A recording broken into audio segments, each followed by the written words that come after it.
Thank you, Winnie, and thank you all for having me here today.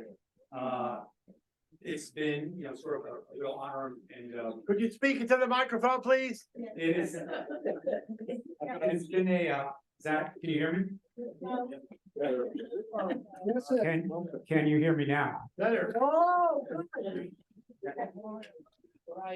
It is, as I say, it's been a real honor and privilege to work with CARA through the years, going back, at least a decade, and for some real high points in 2018, partnering with CARA to help take back 7 congressional seats in California, really making a difference. CARA has made a difference in a lot of these races, again, in a nonpartisan way, in an educational way, but the work that CARA has done has been tremendous, and to see the activism here, the turnout here today, and I was also on the Zoom earlier, and see the turnout on Zoom just is really a testament to the membership and the leadership, how CARA has grown and stayed vibrant. So thank you for having me. I represent the California Labor Federation. We're the umbrella organization for labor in California. Represent 1,200 affiliate unions around California, about 2.5 million union members represented by us. And one of our key work is making sure that the interests of working people are paid attention to and addressed by our elected officials, whether that's in Congress, whether that's in California, in our constitutional officers, or in the legislature. Our core work is making sure that we grow the labor movement, that we help unions and workers that are in contract disputes and strikes, but that we also do things that advance the causes for all working people. When we raise the floor for all working people, that helps all of us. So that's our perspective from the California Labor Federation of what our mandate is. And in the political program, I'm the political director. What that means is electing and holding accountable elected officials to further that goal, to making sure that we have a just economy that works for all, and also that we create conditions that can grow the labor movement and support our brothers and sisters in the movement. I'm going to start with our priorities looking at 2024. You heard our leader, Lorena Gonzalez, earlier this morning talk about it a little bit. We'll go into just a little bit more detail, but a big priority for us is going to be the congressional races. It always is, but I will say it's probably more of a focus for us than any time since 2018. That was the last time we took back the House from the anti-worker Republican majority. And if anything, sort of the dysfunction that we've seen in the House of Representatives the last couple of weeks, and then also with what happened today, the Republicans elected a speaker who is even further right than Kevin McCarthy, really extreme Donald Trump embraced speaker from Louisiana. He was one of the 8 House Republicans who defended Trump in the impeachment trial. Trump has already tweeted about how he's going to be a great speaker. So, this outcome somehow the House of Representatives gone even further to the right with the actions today. Just highlights the need to take back the House in 2024. And you raised some of the in Dwayne's presentation, some of the work that CARA and we also shared some of those priorities in the congressional races in 2024. We came up short in a couple of those. That's why those are still on the list.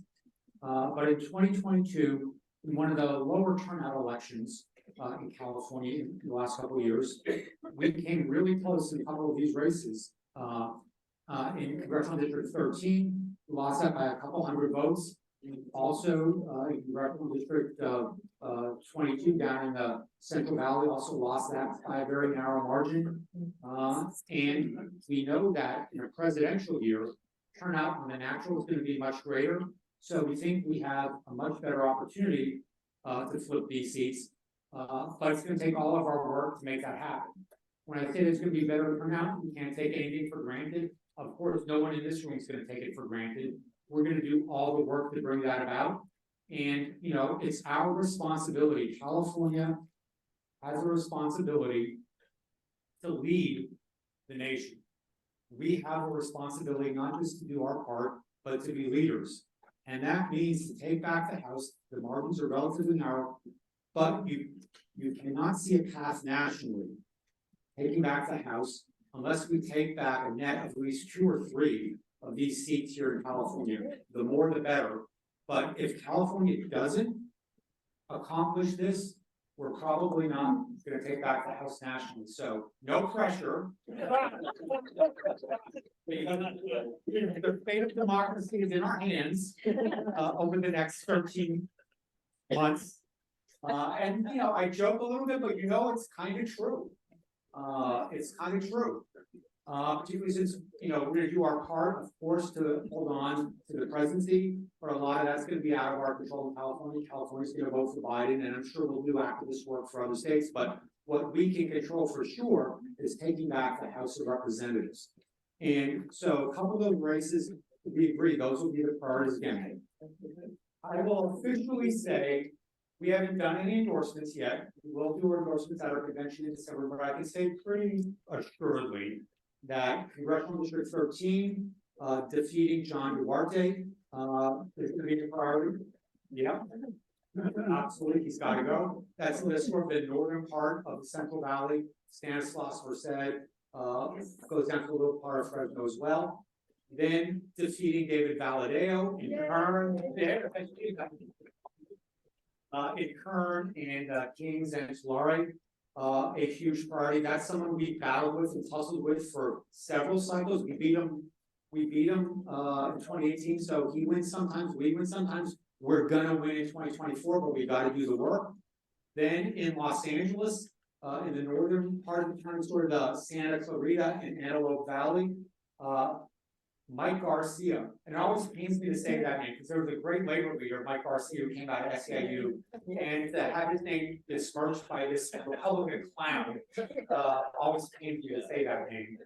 But Mike Garcia is a target for us down in that northern part of LA County. So those for sure, I think that those are sort of by the numbers and nationally agreed. Those are the most right targets. We're also, of course, going to be looking at other places we can expand out and have other potentials. Congressional District 3, Jessica Moore will probably be a great candidate there. Potentially, we'll keep our eye on that one. You know, defeating Ken Calvert down in the Inland Empire, that potentially is another one to look at, and we'll see about other opportunities as they arise. But I also talked about we have to have a net pickup of 2 or 3. So that means we have to win seats, but we also can't go backwards. We have to hold on to the seats we currently have. And down in Orange County, Kate Porter had a tough re-election race last time. That's a tough district. She's running for the Senate now, so that's an open seat, which makes it even a little tougher. So we have to make sure we hold on to that seat in Orange County. Also have to make sure we hold on to any other potential seats of Democrats, Labor Democrats that might be under threat, whether it's, you know, Mike Levin or Josh Harder. Hopefully they won't be, but we also just have to keep our eyes on that so that, you know, as we're out there flipping seats, we also don't take a step back and lose seats. So we have to have a net pickup of these seats. So I think that really is our mandate, our biggest challenge. Looking into 2024, we are, of course, you know, I talked about other races, legislative races. We, of course, will be active in those, make endorsements in those. Some of those will be in areas that overlap with some of these congressional districts, so that'll be good. But really just wanted to lay down the marker, and I know you're with us and have been in the past looking at these congressional seats and making sure California does its part to take back the majority. We're going to do it at the Labor Fed. We are going to do outreach to our union members. In each congressional district, there's about 70 to 90,000 union voters, and you know that's a priority for us to take back those seats by moving our members. But we also want to support and partner with allies that are doing programs, reaching out to the general public, educating the general public as the CARA program will do as well. So I know what you all have done. I know you're gonna do it, with even more energy, and enthusiasm. As I look at this room in the future, CARA continues to grow. So, tremendous, job, by you in the past, only a bright future. We look forward with partnering with you and, taking back the People's House 2024. Thank you.